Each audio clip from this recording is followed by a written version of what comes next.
तो बेटा आज का टॉपिक है factors affecting elasticity of demand. मतलब ऐसे कौन से फैक्टर्स हैं जो इलास्टिसिटी ऑफ डिमांड को क्या करता है, अफेक्ट करता है।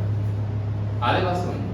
अफेक्ट करने का मतलब ये है कि बाय नेचर जो है इलास्टिसिटी ऑफ डिमांड उसकी हाईली होती है या लेस इलास्टिक होता है या यूनिटरी इलास्टिक होता है बाय नेचर। यहाँ पर हम कोई न्यूमेरिकल वैल्यू एक, अभी तक तो हमने प्राइस पढ़ा था कि प्राइस ज्यादा होती है तो डिमांड क्या होती है, कम होती है, यही पढ़ा था ना। उसमें आपने इलास्टिसिटी ऑफ डिमांड कैलकुलेट किया, more than one, less than one, equal to one.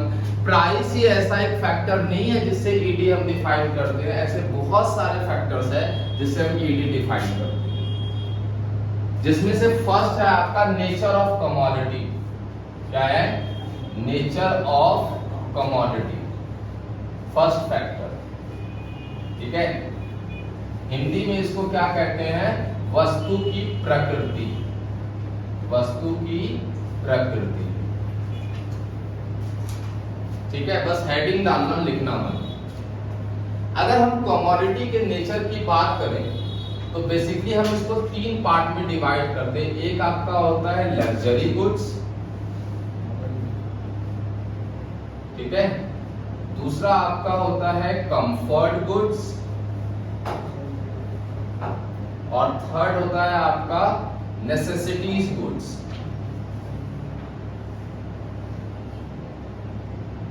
Right, luxuries goods, comfort goods and necessities goods. Luxuries goods कहते हैं ऐसी वस्तुएं जो लग्जरी होता है, हिंदी में कहते हैं विलासिता वस्तुएं, जैसे कि कार हो गया, एसी हो गया, लग्जरी फर्नीचर हो गया, लग्जरी आइटम्स हो गए जैसे कि फोन हो गया, जैसे एप्पल 15 प्रो, ये लग्जरी फोन हो। जो लग्जरी फोन्स होते हैं ना, आई मीन लग्जरी आइटम्स होते हैं, उसका डिमांड हाईली इलास्टिक होता है। क्या होता है? Highly elastic. आ रही बात समझ में? हाईली इलास्टिक मतलब अधिक लोचदार होता है। अभी एक बात बताओ, अभी भी बिग बिलियन डे चल रहा है ना, अमेज़न पे सेल चल रहा है। अभी आईफोन के जो प्राइस है वो ड्रॉप हो गया है और आईफोन 14 जो कि मिल रहा था 80,000 में, वो 45, 50 पर आ गया। 40 पे नहीं आया बेटा, वो 12 आ रहा है। आज बात समझ में? तो जो लोग आईफोन खरीदना चाह रहे थे बट उसका बजट नहीं था 80-82 हजार खरीदने का, तो वो वेट कर रहे थे कब बिग बिलियन डे आएगा और कब मैं परचेज करूंगा। नो डाउट बहुत ज्यादा फोन सेल हुआ है। आगे बात समझ में? तो लग्जरी आइटम में क्या होता है कि जैसे ही प्राइस ड्रॉप होता है लोग उसको खरीदने के लिए तुरंत रेडी हो जाते हैं, क्योंकि लग्जरी सबको पसंद है। अरे बात समझ में? लग्जरी आइटम सबको पसंद है, इसलिए इंतजार करते हैं। अगर प्राइस कम हुआ थोड़ा, डिमांड उससे ज्यादा क्या हो जाता है, इंक्रीज हो जाता है। इसीलिए लग्जरी आइटम्स के डिमांड हमेशा क्या होते हैं, हाईली इलास्टिक होते हैं। कंफर्ट गुड्स का डिमांड लग्जरी के कंपैरिजन से लेस इलास्टिक होता है। इसके कंपैरिजन से less elastic as compare to luxury goods. समझ में आ रही बात? अगर लग्जरी गुड्स इसको कंपेयर करेंगे तो लेस इलास्टिक होगा। जैसे कि कंफर्ट गुड क्या आ जाता है, फैन आ जाता है। तो पंखा जो है ऐसा नहीं कि लोग प्राइस कम होगा तभी खरीदना स्टार्ट करेंगे, ऐसा नहीं होता है।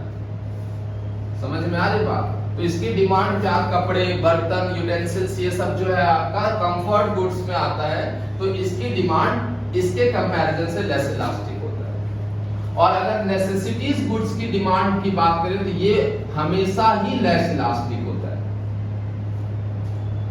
क्यों लेस इलास्टिक होता है, समझिए ध्यान से। मान लीजिए आपके पास पैसे कम है, ध्यान से समझिएगा। पैसे कम है, डॉक्टर ने बोला भाई ये दवाइयां ले लेना, और टोटल दवाई का कॉस्ट था 1200 रुपए, लेकिन पॉकेट में आपके मात्र 500 थे। आपने क्या किया, मेडिसिन का डिमांड क्या कर दिया, कम। आप व्हाटएवर बोल लो, या ये बोल लो कि आपकी इनकम कम है, या ये बोल लो कि आपके इनकम तो सही थी लेकिन मेडिसिन महंगे हैं। समझ में आ रही बात? अब अगर आप, 500 था लेकिन 2000 आ गया, तो आप बताइए, आप 1200 की दवाई खरीदेंगे या 2000 की खरीदेंगे? 1200 की खरीदेंगे, जितना डॉक्टर ने बोला है। तो लग्जरीज आइटम्स में क्या है कि अगर प्राइस फॉल होती है तो डिमांड बढ़ेगा, लेकिन up to a certain limit. अरे बस नमक है, अगर वो महंगा हो जाता है तो लोग कंजम्पशन कम नहीं करते लेकिन डिमांड कम कर देते हैं। और मैं आपको बता दे रहा हूं कि बहुत सारे ऐसे जगह हैं जहां पर लोग नमक का कंजम्पशन नहीं करते due to lack of money. सरकार नमक नहीं देती है, चावल देती है, आटा देती है, नमक नहीं देती है। तो वो सोचता है कि 1 kg अगर मैं नमक परचेज करूंगा 20 रुपए पर केजी, तो मेरे 20 रुपए में चावल आ जाएगा। राशन की दुकान से लूंगा तो 4 kg चावल आ जाएगा, वो खाऊंगा मैं। इंडिया में इतनी भी गरीबी है कि नमक खाने के लिए पैसे नहीं है, तो नमक महंगा होगा तो उसकी डिमांड क्या होगी? कम। लेकिन सस्ता होगा तो क्या डबल डिमांड कर दोगे? नहीं, क्योंकि वो नेसेसिटीज है। एक लिमिट तक ही डिमांड बढ़ेगी आपकी, उससे ज्यादा तो नहीं बढ़ेगी। इसीलिए क्या होता है? लेस इलास्टिक होता है, कम लोचदार होता है। इसके कीमत घटने या बढ़ने पर ज्यादा प्रभाव नहीं पड़ता है। माचिस की कीमत अगर कम ज्यादा होगी तो आप क्या कम होगी तो क्या ज्यादा माचिस यूज करने लगेंगे आप? नो। दवाइयों की प्राइस अगर मान लीजिए बढ़ भी जाती है तो ऐसा नहीं कि आप कंजम्पशन करना छोड़ दोगे। जितना डॉक्टर ने बोला एटलीस्ट उससे या थोड़ा कम तो लेते ही लोग, चाहे कितना भी महंगा हो, चाहे लोन लेकर के ले या उधार लेकर के ले, मजबूरी होती है। और सस्ता होने पर ऐसा नहीं कि डबल खरीद लेते हैं, ऐसा तो नहीं है ना। तो इसीलिए जो नेसेसिटीज गुड्स होंगे इसकी डिमांड इनइलास्टिक होता है, लेस इलास्टिक होता है, या इसको आप इनइलास्टिक भी बोल सकते हो, बेलोचदार, ठीक है। और जो कंफर्ट गुड्स होता है वो लग्जरी के कंपैरिजन से लेस इलास्टिक होता है। This is called nature of commodity. आया समझ में? दूसरा है आपका अवेलेबिलिटी ऑफ सब्स्टिट्यूट।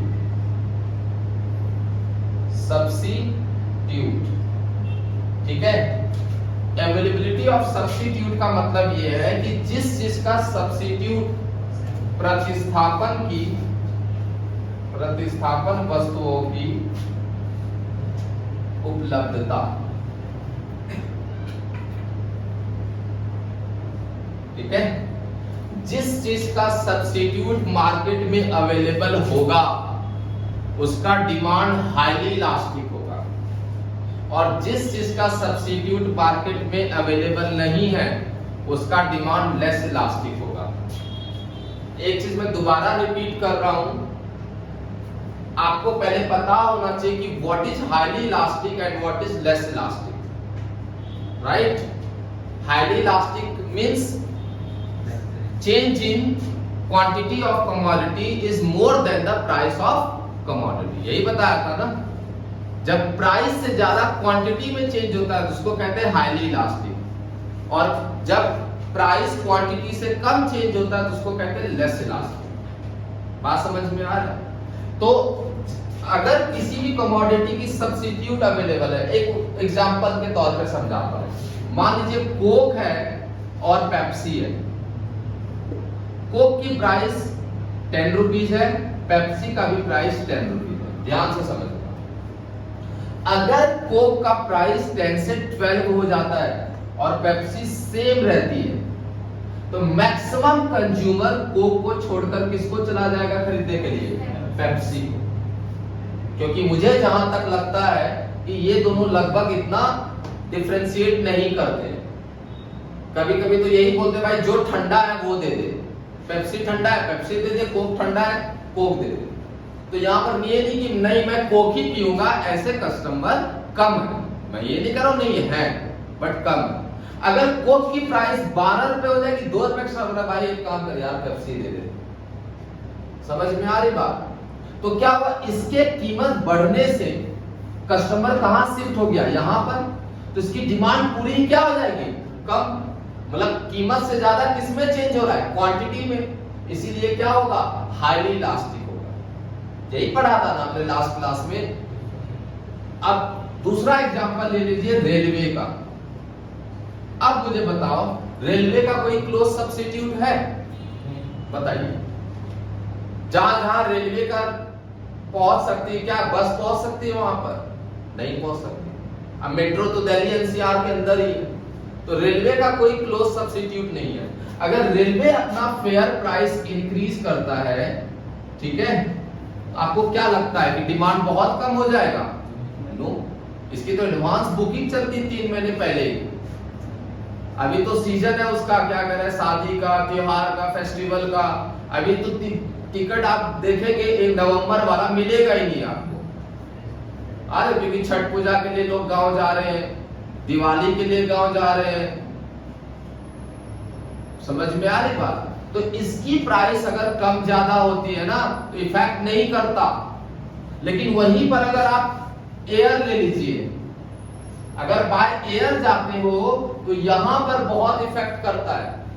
यहां पर बहुत सारे ऑप्शंस हैं, बहुत सारे एयरलाइंस हैं जो कि एक जगह से दूसरे जगह जाते हैं। अगर एक की प्राइस ज्यादा है तो कस्टमर दूसरा देखने लगता है। समझ में आ रही बात? क्योंकि इसकी सब्स्टिट्यूट अवेलेबल है, इसीलिए इसकी डिमांड क्या है? हाईली इलास्टिक है। इसका सब्स्टिट्यूट अवेलेबल नहीं है, इसीलिए इसका डिमांड लेस इलास्टिक है। मैं यहाँ पे अकेला इस एरिया में पढ़ा रहा हूँ, मैं अच्छा पढ़ा रहा हूँ, खराब पढ़ा रहा हूँ, दूसरा कोई ऑप्शन नहीं है, तो आप तो मेरे पास ही पढ़ोगे ना। मैं 100 रुपए ज्यादा भी ले लूंगा तो भी आप मेरे पास ही पढ़ोगे, क्योंकि you have no other option. लेकिन मेरे साइड में कम से कम 10 कोचिंग सेंटर है, आ रही बात समझ में? तो मैंने अगर 100 रुपीज ज्यादा ले लिया, आप तो कंपेयर करने लगेंगे कि सर वहां तो 100 रुपए सस्ता है। मैं थोड़ा सा छुट्टी करने लगा, सर वहां तो लोग रेगुलर पढ़ा रहे हैं। तो उस कंडीशन में मेरी जो डिमांड है ना वो हाईली इलास्टिक है। प्राइस ज्यादा करूंगा कस्टमर भाग जाएगा, या क्वालिटी बेकार कर दूंगा कस्टमर भाग जाएगा। समझ रहे हो ना? लेकिन अगर मेरी मोनोपोली पावर है, मेरे सामने कोई नहीं है, तो फिर मेरी डिमांड क्या होगी? Less elastic. मैं प्राइस को बढ़ा रहा हूं, कोई फर्क नहीं पड़ रहा। अरे बस समझ में? कई बार आप देखते हैं कि किसी पर्टिकुलर कोई समोसे वाला, उसका समोसा बहुत अच्छा लग रहा है आपको, बाकी के नहीं लग रहे, तो उसने मोनोपोली क्रिएट कर दिया। अब वो 2 रुपए ज्यादा भी लेगा ना तो भी आप खरीदने जाते हो ना? जाते हो या नहीं जाते हो? सिंपल, ठीक है? तो याद रखिएगा, जिस कमोडिटी का जितना सब्स्टिट्यूट अवेलेबल होगा उसका डिमांड उतना ही क्या होगा? Highly elastic. Start clear to all? तीसरा है आपका हैबिट, आदत, ठीक है? अब मान लीजिए जिसको आदत है, कोई सुबह लेके उठता है, एक पौवा चढ़ाता है, ठीक है, कोई रात को थक के आता है तो 2-3 पैक मारता है, उसको आदत है, एडिक्टेड है, नहीं तो नींद ही नहीं आएगी उसको। तो उसके लिए गवर्नमेंट 30% का वैट भी इंक्रीज कर देना अल्कोहल पर, तो भी वो डिमांड करेंगे। प्राइस बढ़ने पर भी डिमांड पर ज्यादा इंपैक्ट नहीं पड़ता है। लेकिन मुझे आदत नहीं है, मैं पीता हूं लेकिन मुझे आदत नहीं है। अरे बस समझ, मैं ऐसे ही मतलब एग्जांपल दे रहा हूं, मैं रियली बता रहा हूं भाई।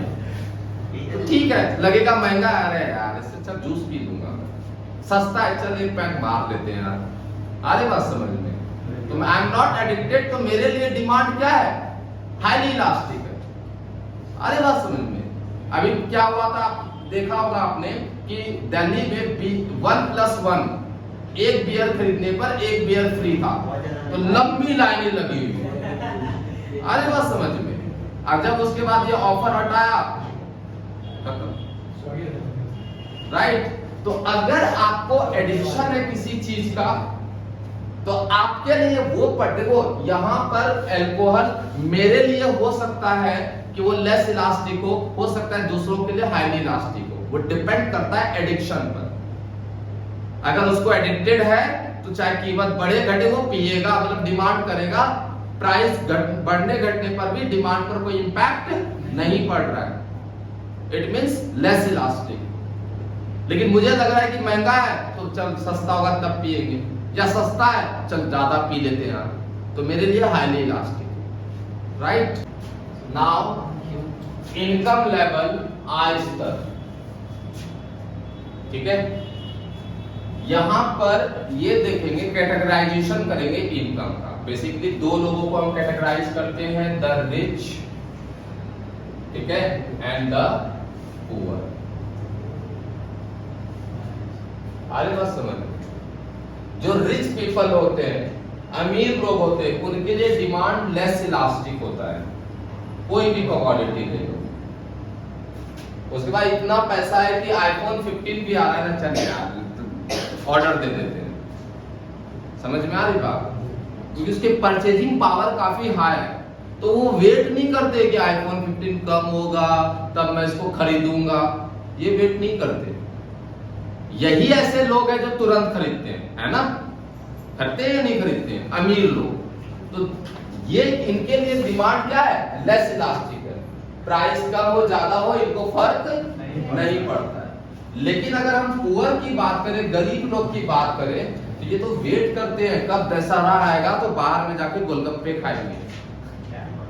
अरे बात समझ में, जाके चाउमीन खाएंगे, बाकी दिन वही रोटी चावल खाते बेचारे।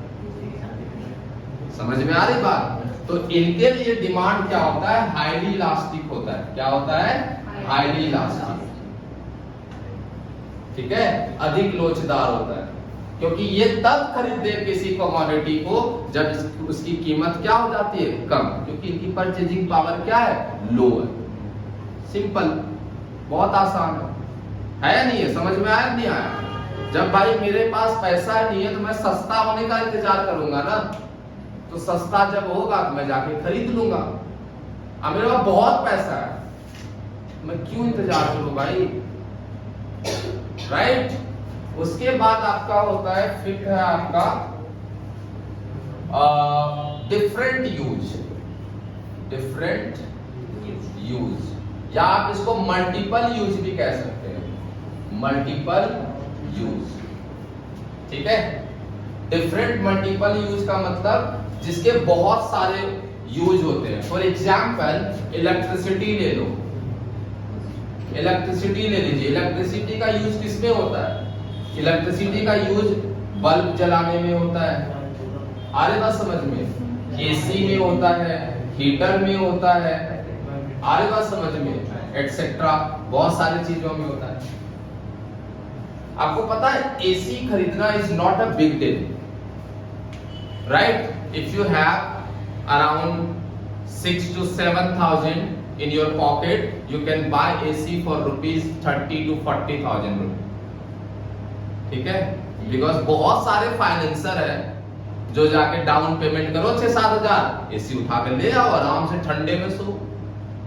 बट प्रॉब्लम इज दैट कि अगर आपने दिन रात एसी चला लिया तो महीने का 6 से 7 हजार रुपए कम से कम बिल आएगा, और रात रात भी चलाया तो कम से कम 3 से 4 हजार। अब एक बंदे की इनकम मान लीजिए 15,000 ले लेता हूं, अब 15,000 में 6 से 7 हजार एसी में देगा, बचा 8,000। फिर घर का किराया है, वो भी नहीं निकलेगा उससे। समझ में आ रही बात? तो एसी खरीदना आसान है, लेकिन बिल उसका पे करना आसान नहीं। लेकिन अगर सरकार, जैसे दिल्ली में क्या किया सरकार ने, 200 यूनिट तक फ्री कर दिया। देखो एसी का डिमांड दिल्ली में बढ़ गया, 200 यूनिट तक कुछ नहीं देना, चलो एसी खरीदे, रात रात तक चलाएंगे भाई। बिल आया 0। अरे बस समझ में, या चला भी रहे हैं तो कितना आ रहा है? 500, 600, 1000 रुपए, ठंडे में सो रहे हैं आराम से। समझ में आ रही बात? ऐसा नहीं है ना कि इलेक्ट्रिसिटी महंगा होने से बल्ब भी नहीं जलाते आप लोग, ऐसा तो नहीं है। तो जब जिस चीज का डिफरेंट यूज होता है ना बेटा, बहुत सारे यूज होता है, जब उसकी प्राइस बढ़ती है तो उसका डिमांड तुरंत कम कर देते हो, आप सिर्फ उस चीज में करते हो जो जरूरी है। समझ में आ रही बात? बल्ब जलाने में आप यूज करोगे, लेकिन आप हीटर में यूज नहीं करोगे, एसी चलाने में यूज नहीं करोगे, क्योंकि बहुत ज्यादा बिल आ जाएगा एंड आप पे नहीं कर पाएंगे। आज हम क्यों बोलते हैं बेटा बल्ब क्यों जला हुआ छोड़ रखा है, टीवी? आज हम पे कर रहे हैं। अब पहले लोग चोरी करते थे, तार लगा देते थे, बस चल रहा है दिन भर बल्ब जल रहा है 100 वाट का।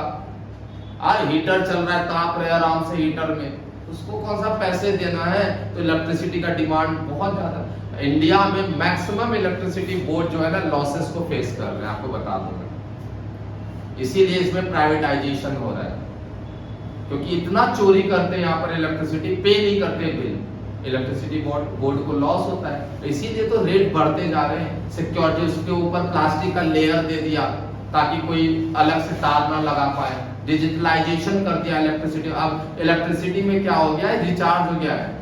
मेरे गांव में तो रिचार्ज करेंगे तब बिल वो इलेक्ट्रिसिटी आएगा, नहीं तो खत्म है।